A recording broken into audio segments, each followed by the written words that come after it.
voulais faire médecin, je pense, depuis que je suis toute petite. Mais je voulais pas faire médecin, je voulais faire chirurgien esthétique tout particulièrement. Et en fait, ça m'a jamais lâchée. J'ai fait médecine à Lille, là où je suis originaire. J'ai fait un parcours assez classique. À force de faire des stages de chirurgie, je me suis rendu compte que c'était absolument pas ce que je voulais faire. Et donc, j'ai atterri en médecine générale et vraiment sans aucun regret.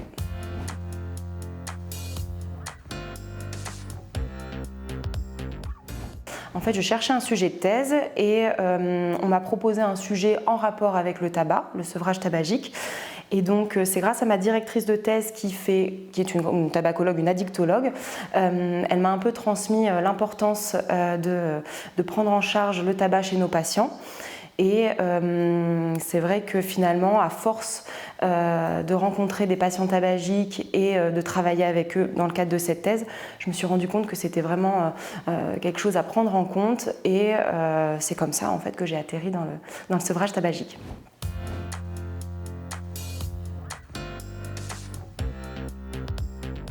Premièrement, que c'est chronophage, que ça prend énormément de temps et que en consultation de médecine générale où la norme est de 15-20 minutes par consultation, c'était franchement pas faisable.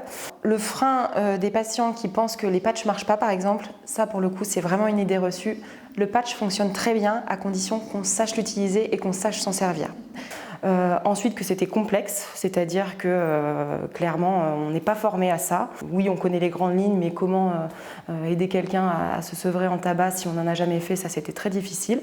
Et il y a une dernière chose, c'est aussi que je me disais que les patients n'étaient pas demandeurs, qu'ils n'étaient pas tellement motivés et les patients tabagiques ne demandaient pas de l'aide au sevrage de la part de leur médecin traitant.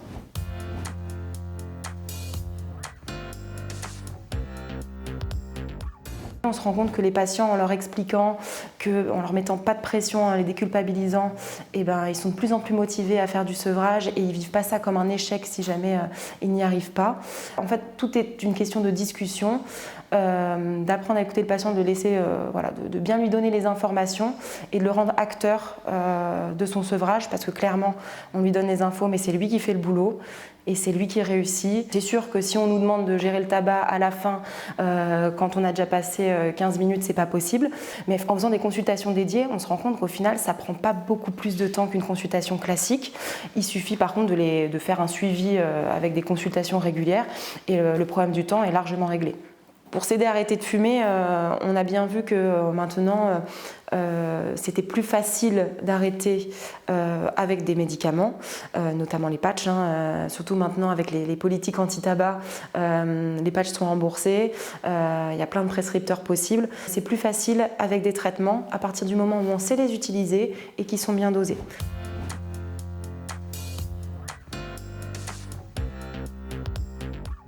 Le tabac, il faut le considérer comme une pathologie chronique à part entière. Forcément, en aidant son patient à se sevrer au plan du tabac, on s'évite quelques consultations derrière sur des problèmes aigus qui seront liés au tabac.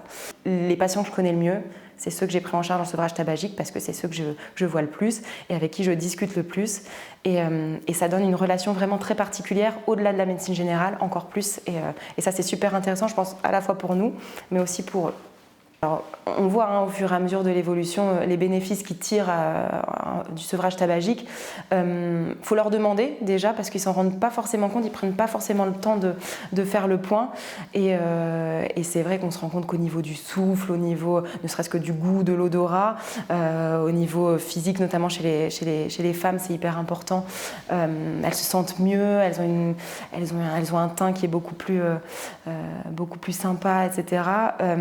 Vraiment, on voit que c'est des gens qui sont fiers d'eux et au-delà des bénéfices physiques qu'ils peuvent tirer de ce sevrage tabagique, il y a aussi tout le bénéfice moral et ça c'est très important et ça fait un gros gain de la motivation.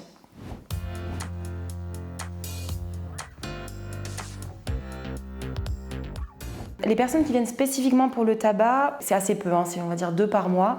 Après, les patients qui viennent, après que je les ai un peu sensibilisés, où on a discuté du tabac, il y en a peut-être 4-5, donc un peu moins d'une dizaine par mois de patients spécifiquement pour ça.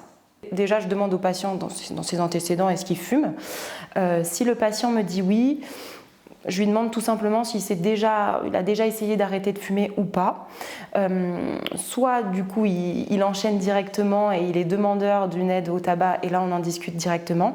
Sinon je laisse passer un peu de temps et au bord de la consultation, pour quelque chose qui n'a rien à voir, je lui explique que moi je suis quand même assez intéressée dans le sevrage du tabac et je lui explique que je ne le forcerai pas, mais que si jamais il veut simplement discuter un petit peu du sevrage tabagique, qu'on peut tout à fait en discuter tous les deux sur une consultation qui est dédiée en prenant notre temps, parce que justement c'est quelque chose j'aurais plein de choses à lui raconter et en général c'est vrai que j'ai rarement eu des refus catégoriques, ne serait-ce que pour simplement en parler. Et en général, la machine est lancée. Donc après, il prend rendez-vous spécifiquement pour ça. Je cale un quart d'heure ou une demi-heure de consultation en fonction de comment je le sens. Et je lui explique un petit peu le tabac, l'addiction, les moyens et outils qu'on a pour aider à arrêter de fumer. Et puis après, on voit s'il est prêt à démarrer ou pas. Alors, pour travailler sur la motivation du patient, déjà c'est simple, c'est qu'il faut le déculpabiliser. Il faut lui expliquer que c'est une addiction, qu'une addiction par référence c'est indépendant de la volonté. Il ne suffit pas de dire il n'y a qu'à arrêter, sinon ce serait bien plus facile que ça. Toute personne peut essayer, toute personne peut réussir à arrêter et surtout que s'il y a rechute, ce n'est pas un drame. Il y a certains patients que ça choque et que ça décourage, mais vraiment en insistant là-dessus, ils se rendent compte qu'ils sont humains en fait. C'est humain, je pense qu'on est tous plus ou moins soumis à une addiction de près ou de loin, soit personnellement, soit par sa famille, parce que des addictions, il y en a plein, il n'y a pas que le tabac, et que ça peut arriver à tout le monde, et que si on y arrive, tant mieux parce que c'est un bénéfice, et puis au pire, si ça ne marche pas cette fois-ci, ça marchera la prochaine fois. Donc moi, je pense vraiment la motivation principale, c'est déculpabiliser et ensuite le suivi. Moi franchement je pense qu'il ne faut pas les lâcher, il faut faire un suivi régulier, il faut les voir le plus possible, il faut être disponible aussi pour eux en cas de question parce qu'ils n'ont pas forcément les réponses. Le médecin, je pense qu'il faut qu'il soit là au départ pour informer sur l'addiction, sur les différents traitements qui existent, le sensibiliser aux pathologies et aux risques du tabac, parce que bien évidemment les facteurs de risque cardiovasculaire, tout ça, tout le monde est au courant, mais on sait bien qu'il n'y a pas que ça.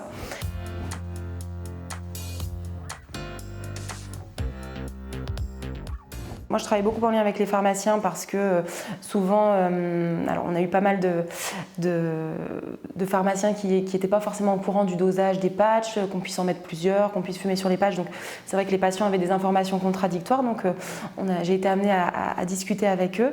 Et les autres prescripteurs, tout ce qui est sage-femme, kiné, infirmier, etc. Donc j'ai pas eu l'occasion malheureusement, mais c'est vrai que je pense que ça peut être intéressant.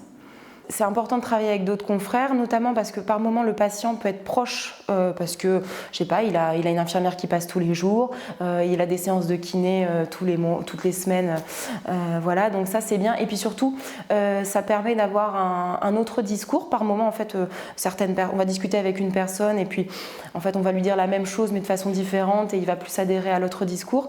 Donc c'est très important, je pense qu'il discute avec d'autres personnes, d'autres professionnels de santé. En cas de patient complexe, moi je pense que je lui explique voilà, qu'il y avait peut-être plusieurs choses à faire et que je suis peut-être pas la meilleure pour l'aider, mais qu'en tout cas je peux tout à fait l'aiguiller parce que c'est aussi c'est surtout notre rôle en médecine générale de savoir aiguiller les patients et savoir quand on n'est pas compétent. Donc moi quand c'est comme ça, j'essaye de prendre rendez-vous ou en tout cas de lui donner des pistes pour aller voir des confrères addictologues et je lui explique que de toute façon s'il y a besoin après de faire le relais entre ce spécialiste et moi-même, on pourra tout à fait le faire et faire une espèce de triangulation tous les trois.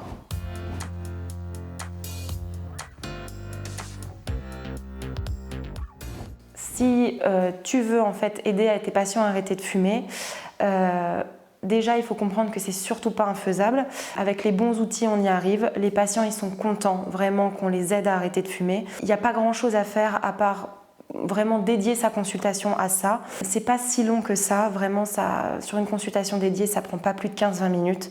Et surtout, c'est hyper gratifiant déjà pour eux, parce que c'est le principal, vraiment quand ils arrivent à arrêter de fumer, ils sont hyper contents, ils sont hyper fiers d'eux et ils sont super fiers de nous aussi parce que ils considèrent qu'on les a aidés à arrêter de fumer, même si c'est eux qui font le boulot. Il faut se lancer parce que c'est pas si compliqué et surtout ça les aide vraiment et vraiment pour les consultations futures, ça nous évite plein de problèmes parce que ça évite plein d'autres pathologies à terme.